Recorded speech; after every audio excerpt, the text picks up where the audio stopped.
We are an open door and open admission shelter, which is one of the unique aspects of the Anti-Cruelty Society.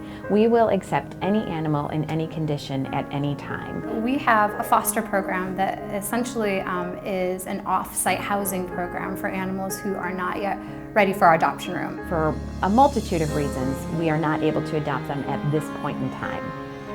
The doctor decides either because of their age and weight, they're too young or too small to be adopted, or because of an illness or an injury, they need a little extra time to recover, to get over their illness or their injury. With 800 animals in our care at any given time and about 80 staff members, there's not as much time perhaps to dedicate one-on-one with animals that have a need. At the most basic level, that is why the foster program is so important, is that it gets the animals out of the building and one-on-one attention with a person that can prep them for the new adopters. I think a great example of a just incredible foster home is our volunteer by the name of Cheryl Ward and her husband Mark Tonka. Currently, actually, they have a Chihuahua in their care who came into our shelter last week.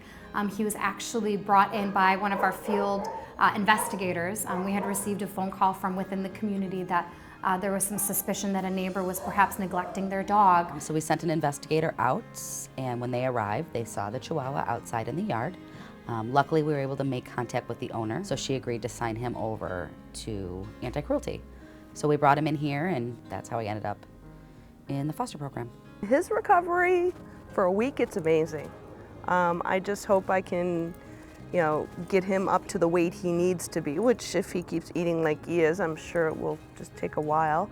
As far as being socialized, it just floors me how fast he just is fine. I mean, well, he still has his moments, but overall he's just happy. To sum up my foster experience, it's so rewarding for the person, it's very rewarding for the animal, and it just makes you feel really good about everything.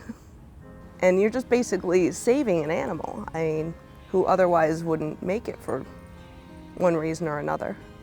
If somebody was thinking about being a foster volunteer and kind of on the fence, I would say go for it. Worst case scenario, it doesn't work for you and you don't do it again. You're not going to get punished, no one's going to hate you. Some people enjoy it, some people don't.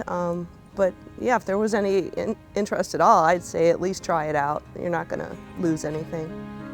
And once you've decided to take that step to become a foster parent, you just submit an application to the foster program, and then we follow up with you within a couple of weeks and then schedule an in-person interview, give you a brief training, and then you're on your way to becoming a foster parent.